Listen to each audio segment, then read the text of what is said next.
Story 1. My first year of teaching, I was in a very disadvantaged middle school that had a rough reputation.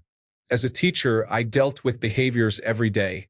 About 2 months into the year, this little boy showed up one day. He was a new student who was about a head shorter than the rest of the children, dressed like a little adult, carrying his books in front of him, and had the biggest smile ever. He spoke almost no English, but sat in the very front of my classroom and meticulously copied down everything I wrote, ignoring all the off-task behaviors. I worked with him the best I could with my limited Spanish that I learned in high school. About 6 years later, I received a random email from him, letting me know that he had graduated high school and was going to Stanford University. He shared that I had an incredibly profound effect on his love of learning and thanked me for being so helpful and accommodating with him. Story 2. I had an 8th grade boy who was a happy-go-lucky goof who was more little kid than young teen. Because he was immature, he got picked on all the time. He would be upset and near tears but still smiling. I had to intervene for him and confront several students over it. I worried so much about him. In his sophomore year, my then-husband noticed he was small and recruited him to fill the 103-pound weight class on the wrestling team. He joined the team and was actually pretty good. He made it to the state championships all 3 years he was on the team. The team gave him a safe place to belong, and the bigger boys looked after him. The best moment, though, came during his senior year. The school invited the other county high school's team over for an exhibition match during the school day. I was so nervous for him because I knew he would have to wrestle a tough opponent in front of the whole school. I didn't want to see him defeated in front of everyone after he had come so far. I needn't have worried, though. He went out on that mat and absolutely dominated the opponent. He outperformed him at every turn and finally achieved a dramatic pin. The gym erupted with cheering that went on and on. He was 100% the hero of the school that day. Students talked about it for a week. That kid had my heart back in middle school, and it still brings tears to my eyes to think of how it turned out for him. Story 3. A brilliant, kind girl who would call out, "Bless you," to anyone sneezing, even if they were passing by in the hall. A top student and very responsible. Very charismatic. She would speak out on behalf of injustice. She won every public speaking contest. I ran a role-playing game creative writing session, and she wrote stories at about a 9th grade level while she was in 5th grade. She began wearing her glasses on a chain around her neck and wearing cardigans because I did.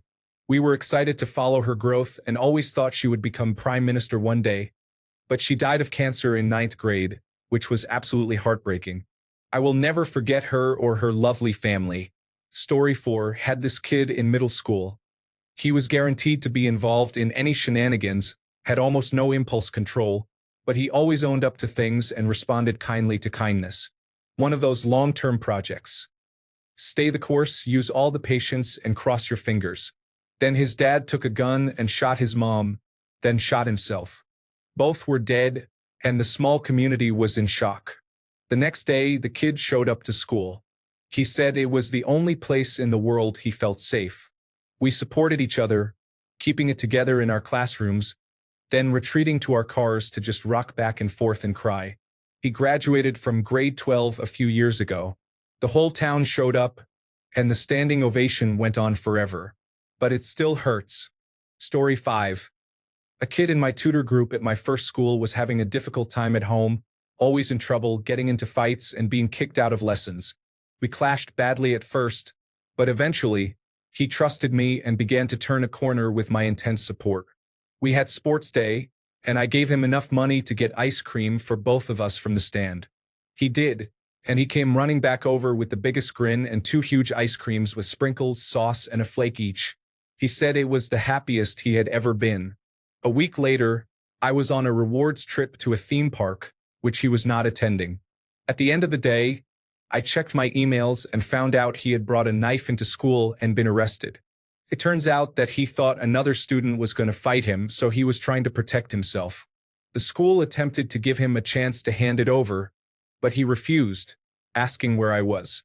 No one even tried to call the trip leader or anything so that I could speak to him. Because he would not hand it over, the school had to call the police, and he was expelled. I never found out what happened to him, but he almost certainly did not get to take his general certificate of secondary education exams and escape from the poverty his family had placed him in. If I had been there, I know he would have handed it to me. Story 6. I am a third-year teacher, but this experience is from my student teaching in graduate school.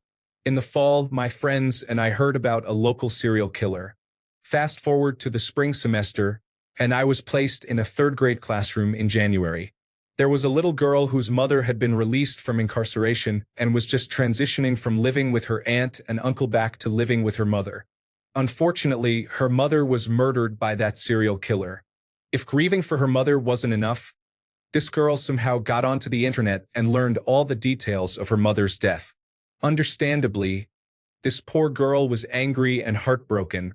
She would have huge tantrums and was constantly fighting with another little girl who was desperately trying to be her friend. During her breakdowns, she would say things to my mentor teacher like, "Why did the man take my mom away?" Or, "I wish you were God so you could bring my mom back." And it broke our hearts. That was 4 years ago.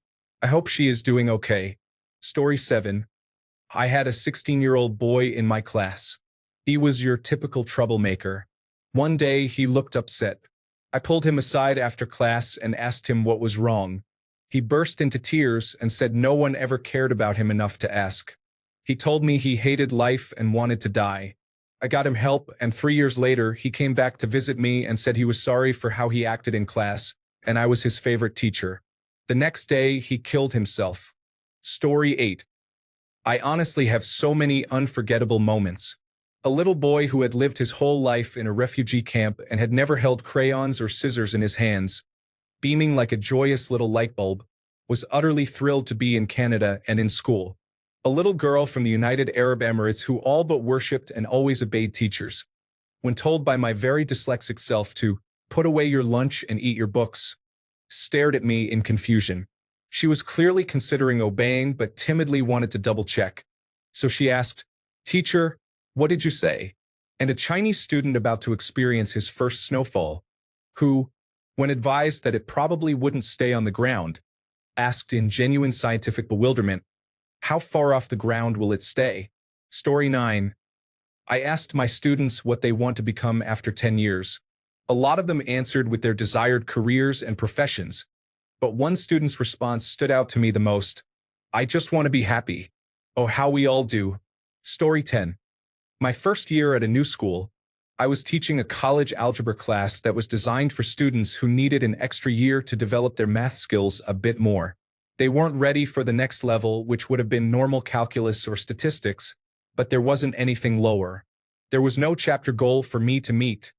The only goal was to help them improve. So anyway, on the first day of the new year at this new school, I forget exactly how this came up, but one of the girls said, "This is the class for kids who are not good at math." So I explained to her that they aren't not good at all and that they are all smart in their own ways, even if it might not be in math. She ended up having a great year and finished with a high B. I learned that many of her math-related issues were because other teachers had told her she was bad at math. The next year, she took regular statistics with me and excelled. It was only a half-year class, so I did not see her again until she graduated that same year. At graduation, she told me she tested into pre-calculus, the level she should be at for what she wanted to study, and she was very excited about that. I will never forget that girl and all her hard work and how you don't have to do a lot to help people change the way they view themselves, a subject or a topic. Story 11. I had a student years later tell me my classroom made them feel safe. Apparently, they had been going through challenges I did not even realize at the time, but my room was one place they knew they could just be themselves. They were always someone I was going to remember, but the moment they told me that was so impactful that I cannot forget them. Story 12. A student who was somewhat talkative and cheeky, not particularly well liked by other teachers, but I saw a lot of potential. I wrote "Star of the Future" in her report when she was 13. By the end of school, she had earned an A in my subject, was head girl, and later obtained a law degree. Story 13. I keep in touch with a lot of my students as I taught high school. In my first year, I taught a student with severe anxiety. They had to wear a hat for comfort and to feel safe. Their goal was to present to the class without the hat by the end of the year. They accomplished it, and they slowly stopped wearing the hat altogether. They said I gave them the confidence to do so and gifted me a painting. It is still hanging on my wall 12 years later. This experience made me realize I could really do this and be a positive influence on young lives. Story 14. I once had a student, easily in her 70s, who was looking for a career change and wanted to become a nurse.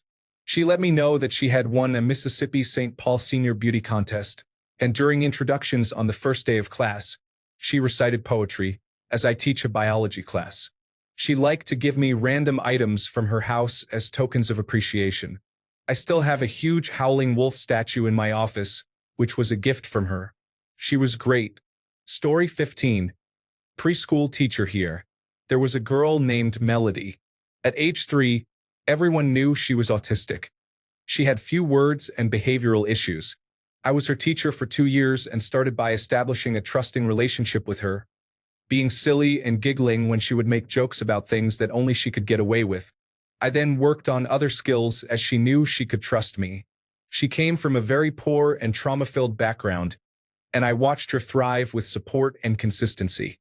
She is the one kid I always ponder how she is doing. She also asks me funny questions like, "Do you know Jackson Michael?" Story 16. I worked at a Title I school briefly. The school was brand new and had a highly problematic administration. I kept my room open for any students who needed to drop by between or after class to ask questions, pick up work, or get a snack. There was one student who was obviously struggling. He was getting into trouble daily, and the administrators often punished him instead of trying to find the source of these issues. Some of the things he was getting pulled into the office for were almost laughable, and so he was getting more and more unruly as the school year dragged on. He got into a habit of wandering the halls to escape class and, on more than one occasion, ended up in my room or at the door. Sometimes he talked to me. Sometimes he just wanted to sit in silence. I always gave him a few moments before sending him back, letting him regroup as much as possible. One day, he randomly asked me if I believe in God. I danced around the issue as best as I could, giving a non-answer. He replied that he believed in God and thanked me every night for letting him relax in my room. He always asked for my protection. He then grabbed 3 bags of chips and walked out. That was almost 5 years ago, but I think about him often and hope he is doing well. Story 17. After 30 years, I have many memories, but I am going to talk about Rose here. In the 11th grade of high school, Rose came from a family that did not believe in girls requiring an education. She moved to my country to escape and obtain an education. What I remember about her was her thrill and appreciation for being in class and having the opportunity to learn. I taught science, and she would be amazed by the human body. She walked into my class after English and rapturously announced the beauty of the poem she was reading. She worked hard to achieve success. It was a joy to work with someone who did not take free education for granted. She lit up my classroom that year. Story 18. 2 spring to mind for me. A beautiful 5-year-old who was in foster care with her 3-year-old sister. They had both been sexually abused and had food issues. They went together to a loving adopted family, and I cried. I hope they are happy. Then, on the other hand, a small boy who made a whining noise all day and every day. I tried everything to help, support, and stop that noise. He wasn't happy with anything and made that high-pitched noise. There were no special educational needs issues, and when I spoke to his parents, they said, "Oh yeah, he does that at home too. 6 hours a day, 5 days a week, 12 weeks each term, 3 terms per year. I really hope he's happy too." Story 19. I am not a teacher, but I do want to say I am touched that most of the teachers replying are recalling how they helped a child who got dealt a bad hand through no fault of their own. You are amazing. Thank you for what you do. Story 20. A Somali refugee student whom I was tutoring in English, as the assistant classroom teacher, was asked by the leading teacher to create drawings that represented their childhood. The Somali student drew a picture of an entire neighborhood of Somali houses on fire. Story 21. Not a teacher anymore, but I taught preschool for years. Alexis M. was adopted with her little sister Brooke. I was so young at the time I didn't realize most of her challenging behavior likely came from the trauma of her earliest years. This little girl would stand in front of you and wet her pants, despite being fully potty trained, when she didn't want to do something. She'd climb furniture with a quickness I'd never seen before in humans. She once kicked me so hard in the stomach that I vomited. But I loved that little girl. I became extremely close with her whole family and spent summers babysitting them at their house. We lost touch for years when my husband joined the military but reconnected again when she was around 18. Unfortunately, life had not been the best for her, and I was no longer able to give her the support she needed. I will always wonder what happened to my little Lexi. Story 22. I am not a teacher, but I used to tutor in a middle school special education classroom. I loved it.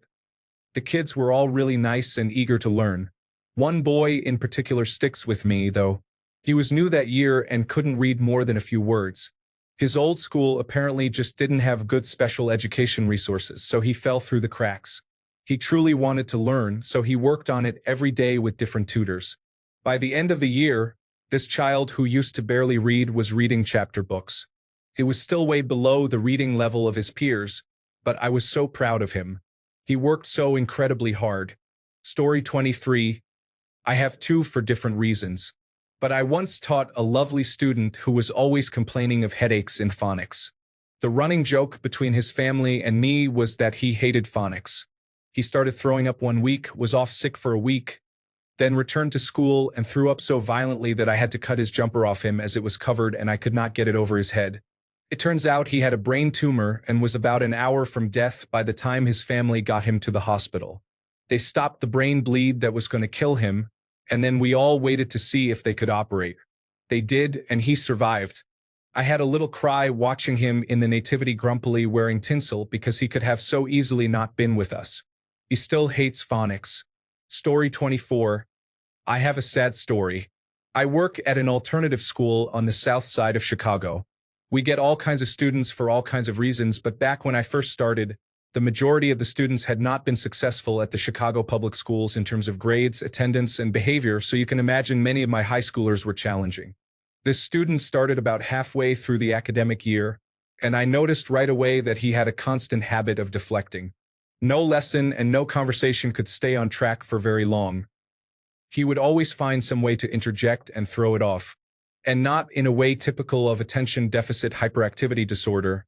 Yes, there was something impulsive about it, but also purposeful. I didn't quite know what to make of it, though. He was smart enough. Not a secret genius or anything, but if I could get our conversation back on track, he could grasp the takeaway and maybe add something insightful. Despite his antics, I liked him, and in a strange way, I had a sense he liked me as well. I requested to have him in my homeroom to see if I could support him better or get through to him somehow. I made slow progress. Then one day, quite randomly, while he and I stood in a circle with a couple of his friends, just having a casual conversation, he revealed the truth. His older brother had been shot right in front of him and bled out to death in his arms. He said it so offhandedly, and then the conversation moved on. Oh, I processed it, that's what it is. That's why any hint of vulnerability or stability makes you nervous. Something happened with him that caused him to be expelled from the school. We do not expel students often, but sometimes it is so egregious that we have no choice. I remember there being a sad sense of resignation that we would have to let him go. He drowned while swimming in a lake in Minnesota. When I read the message from a coworker, all I could think about was him cradling his brother while he died. No one held him. Story 25. A boy with autism who loved with his whole heart. He knew all the statistics for his favorite teams, and he would regularly come into my room at lunch to talk about hockey and football, oblivious to the fact that I had zero knowledge to match his, but happy to teach me nonetheless. He once did a presentation about his father, who had succumbed to a heart attack, then apologized for going over time as I bawled at the back of the classroom. Every time I hear "Free Bird," I think of him because his assessment of the song turned from, "What is this garbage?" to, "Okay, I guess it's fine," which made me belly laugh. He passed away in an accident shortly before he was supposed to graduate. Story 26. Furkan. This is a complicated story. temping as a mathematics teacher at an international school. I had a job in high technology as a development engineer, but I persuaded my employers to let me stand in teaching mathematics at the school temporarily while they tried to find someone permanent. Our management had just written a stiff letter to the government pointing out its deficiencies in science, technology, engineering, and mathematics education, so I challenged them to put their money where their mouth was, and they stepped up. Anyway, Furkan was one of my students, and he tried really hard, really hard. I helped him as much as I could with tutoring in school and outside school hours. Then, one day, I handed out the results of the latest test, and Furkan, for the first time in his life, had obtained a sufficient. He was so excited that he got up, ran out of the classroom to go and tell his mentor, and burst into the mentor's classroom in the middle of lessons shouting, Sir, I got a sufficient in mathematics. Yeah, Furkan, you rocked. Story 27. In the 1980s, I was teaching 7th grade at a private school. One of my students' families took in a Cambodian girl who had survived the killing fields and a couple of years in a Thailand refugee camp. She was a bit older than my 7th graders but was learning English. Her family was all missing and probably dead, as her father had been a doctor. I would spend every free moment working with her and still have a whole folder of photocopied papers and pictures she drew explaining her life. She was a survivor. That summer, I was invited over to her house when she had other Cambodian refugee kids get together. She was such a positive person. Most of her friends were understandably struggling. I wish I knew what happened to her. Story 28. I was teaching preschool in the inner city. My student was 3 years old and had 2 older sisters. His mother lost all of them. For some reason, the sisters were placed in one foster home, while my little boy was placed in another. The only constants in his life were taken away. Additionally, he had some language delays, so at 3 years old, he was speaking in 2 to 3 word phrases rather than full sentences. 2 days after he was placed in foster care, he lost control and could not stop crying. I held him throughout lunch and nap time as he cried and wailed, intermittently yelling, "Somebody help me! Somebody help me!" We sat together, crying in my desk chair for over an hour. Working with this lost, damaged child wore me down. Story 29. The girl whose mother was a prostitute, Sonia R., was someone I taught in 2000. She was actually an okay kid, but she was often kicked out of class. I got along fairly well with her, though. One day, she was out of class again, and I walked past her in the corridor. She stared at me and, how do I say this politely, pretended that the lollipop she had was something else. The corridor was empty apart from us. It was perhaps the most uncomfortable and unsettling experience I've had as a teacher. I was 21 years old, a new teacher, and had no idea what to do. I knew that if I told management, the police would be involved with her again, and she would be excluded again, so I just pretended it didn't happen and hurried off. I was leaving that job anyway, so I basically avoided her completely, which was fairly easy to do in a big high school. I often wondered what became of her and her brother. Poor kids. Some people shouldn't be parents. Story 30. My mom was a teacher, and once I visited her class. A student said, "Forget your mom. She is unkind." I was shocked and thought, what is going on? But I was only 8, so I couldn't do anything. Story 31. About a decade ago, I had a really sweet and funny boy. He reminded me of Sunshine from Remember the Titans, except his sport was swimming. He had long blonde hair in a small southern town, and he hung around with a group of really goofy, lovable boys who were just into hanging out, playing games, making silly videos, and more. The other boys didn't stand out as much as he did because of his hair, which often was green because he took swimming as his physical education class.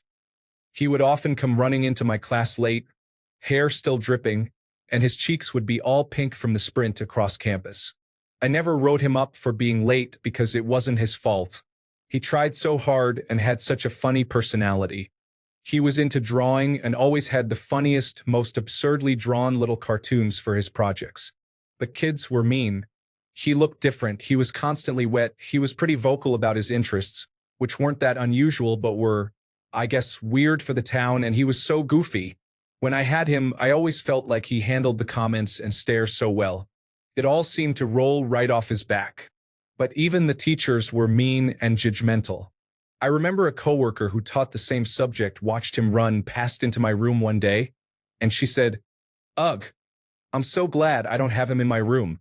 He looks dirty." And I said he was awesome, and I was glad to have him because he was, and I was. Anyways, I loved the whole group, but this particular boy came back year after year. Well into high school, I had him for 7th grade because our campuses were connected. He'd have to wait between the end of school and swim practice, and he'd poke his head in and say, "Hey, miss, can I help you do something?" Or he'd tell me about what was going on with his buddies or his little girlfriend, who he had loved since I taught him. Or he'd ask for advice on an assignment in my subject. He was just looking for time to kill. Sometimes he'd drag along a friend who'd obviously be like, "Dude, why are we willingly spending more time with a teacher?" Sometimes I'd be rushing out the door to get to one thing or another, and he'd pop in, and I'd go, "Oh, hey, buddy, I'm so sorry I can't let you hang out today." He was always sweet about it, and he'd walk out to the front with me before heading back to the aquatic center. He had a sweet family and such a good group of friends, but he made a point to come say hey and remind me that I was still his favorite. By the time he had gotten into high school, he'd lost the goofy baby fat look, he'd cut his hair, he'd gotten all lean and muscular from swimming constantly. He was really coming into his own, and he was an honors student, so he had everything going for him on the surface. And then one morning, I woke up to a school-wide email and several texts from some swim moms who I was in a book club with. Their sons were in the little goofball crew and on the swim team. They had been best buddies for their whole lives, so they were the first to find out. He was gone. It wasn't the first time he had tried. He had battled depression for his whole life. His family had tried absolutely everything to save him. He would be doing wonderful things. I just know it. His soul was too good for this world. His funeral was packed with people, and I remember feeling the absence of people from the school who should have been there and feeling so angry at some of the ones that were there and had no right to be. I hope the things they said to that boy and the way they tried to make him feel haunts them. But I will never forget him, and I will never turn a kid away from my door, because if you had asked me if he was depressed, I would have called you crazy. And sometimes I wonder if he just needed some consistency and to know someone who didn't have to care still cared, and that's why some days he'd show up. It doesn't really matter, I guess. But I think about him often. Story 32. I had a student who had a very rough time. His father was incarcerated, and his mother had different boyfriends every couple of weeks. He never had lunch, so I would sneak snacks and food into his backpack and locker. However, his situation made him tough. He was physically rough with other kids, would swear constantly, and always tried to be sneaky and break rules. His behavior just got worse and worse, and despite how much I tried to connect, he was an extremely difficult student. I really hope he manages to turn things around, but I have recently heard that he was arrested for theft and might go to a juvenile detention center. It is just so sad. It is not fair. Story 33. She was the cousin of the valedictorian of the grade level. I taught 9th grade English and she didn't speak any English at all. I worked with her every day, assigned Rosetta Stone, printed out articles in both English and Spanish and had them side by side. I tutored her twice a week and gave her all the help she needed. She did not pass the state exam that year, but the following year, she passed both the 9th and 10th grade state exams. She had to move back to Mexico because of a family emergency, and I didn't see her for 4 years. My last year of teaching, I attended prom for the seniors and she was invited by a guest as a +1. She bawled her eyes out when she saw me. She hugged me, thanking me for believing in her and never giving up on her. She spoke perfect English and she was going to college. She kept telling me I changed her life. I still cry whenever I think about her. She is an amazing human. She deserves the world. She was one of the hardest working students I have ever taught. She worked incredibly hard and never took school for granted. Story 34. Wow. Where do I start? His dad had left and he was behind in school, but he made a lot of progress that year. I was his teacher.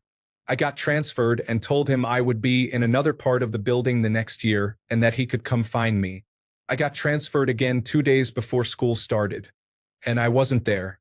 When I did see him again, he said, "You said you would be here." That ripped my heart out. 20 years ago, and I remember it like it was yesterday. In my second year of teaching, I had many challenging students with severe behavior problems. I remember each and every one of them. Story 35. Okay, this one is difficult, but his memory deserves to live on. I had a bright, shining student who was very interested in history, science, art, and costumes. I mean, this young man made his own chainmail by hand. He was eccentric as he loved to dress up and be a child while the other middle schoolers were trying to convince themselves they were adults. He would come to my after-school club and make swords out of paper and share his love of crafting with the other boys. He was so fun to be around, and others gravitated to his undeniable aura. As you can imagine, he faced bullying from his peers in middle school. However, he was accepted into a prestigious science, technology, engineering, and mathematics high school, and I thought he would do great in an environment with more like-minded, smarter peers. When we were told that he took his own life, my heart broke. He had apparently hung himself during his sophomore year. I found out in the middle of the school day and had to tell my students that allergies were really bothering me to explain my watery eyes. I do not have allergies. The world is missing one less incredible artist, historian, and human being. I envy what the world would look like today if he were still in it. I bring him up every Suicide Awareness Week to remind my students to check on even the brightest and happiest of our friends. He should still be with us today, shining his light and making the mundane a little brighter. The world is a little dimmer without him. I will miss you, little buddy. Story 36. Two students placed together in a seating plan for 4 years in a row. I made a bet with other teachers that they would be together. They did not believe me. They are now married, invited me to their wedding, and have 2 children. I earned £100 from the teachers. They first met in year 3. Both were funny and hardworking students, mainly funny. Story 37. Tiny blonde cheerleader from Texas. Tengo Kensei Anyos. While technically correct, she twanged the heck out of that sentence. And now that phrase lives rent-free in my head. Story 38. Wow, I have so many mostly positive memories, but I often think of 2 that stand out. 2 young men in 4th to 6th grade whom I got to know really well. They are most memorable because I had to file Child Protective Services reports on their parents. I was young, about 23 years old, and it was one of the hardest things I have ever had to do. But I knew deep down it was the right thing to do. If anything, I felt helpless because somehow these boys trusted me and were able to feel vulnerable enough to tell me things I wish I had never heard. Being entrusted with such private information felt like a burden at the time, but I felt and still feel lucky enough to have had administrative support. Looking back, I wish I could know how they are doing now. I know they must be in their mid-20s. I live in the same community, and I do look in my local newspaper's crime log, hoping never to come across any of my past students, but it definitely lingers in my mind what some of them are up to now. I have many more uplifting stories, but somehow my troubled students are the ones I think of most often. Another little guy was in 6th grade and used to play the ukulele under this huge oak tree on the big playground at one of the campuses I taught at. He would play the song Riptide and sing along. Every time I hear that song, I think of the most peaceful memories of little children gathered around him listening to him impromptu jamming. Another little child in transitional kindergarten I was teaching at the time was doing marble art with me, where we would dunk marbles in paint and let them roll around on paper inside a box. And at age 4, he said really quietly, "Looks like Jackson Pollock." That blew me away, and I still laugh about it to this day, about 18 years later. I could go on and on. I taught for 9 years in kindergarten through 6th grade, and my dreams at night still involve classroom shenanigans. One of my favorite little students raised his hand while we were going through iPad rules and technology time and shared, "Well, my dad always brings his phone to the toilet and plays on it." The crowd erupted in laughter. He is 6 years old. His father was a big deal at Sony and a really upstanding gentleman. Poor guy. I wonder what else that little son has been sharing on his father's behalf since then. I wouldn't change my time in the classroom for anything. Story 39. I am not a teacher, but I have a story. I will never forget my middle school math teacher, Mr. Robinson, from 2004 to 2006. He was everyone's favorite, or maybe he just commanded respect, maybe a bit of both. He suggested I needed glasses after realizing I could not see the blackboard. I went from a C minus to an A in a few weeks. He was also notorious for having a microwave and a supply of hot chocolate and marshmallows when, in his words, "You earn it by acting decent and doing good work." One day, I was heading into his class, and some older and bigger kids decided to mess with me, playing keep away with my backpack. I did not get mad, violent, or call them names, but I was not fast enough either. All I could do was watch my bag go here and there. "Give it back, please." As soon as the bell rang, they tossed my bag back to me. I was a mess. I came in before everyone else, quietly crying. Mr. Robinson asked if I was okay. I quietly said, "Not really," and took my seat at the front. He immediately gave me a hot chocolate and smothered it with marshmallows. It was my first and only one. I still do not know if he had seen what happened or just noticed that I was in bits and really needed cheering up. But 20 years later, I still think about that little kindness he showed me. I am a little sad that I could not say thank you all these years later. Thank you, teachers, for being there for your kids. You rock. There is still good in this world, and it is worth fighting for. J.R.R. Tolkien. Thanks a bunch for sticking around till the end of the video. Remember to subscribe, and until next time, stay awesome and goodbye.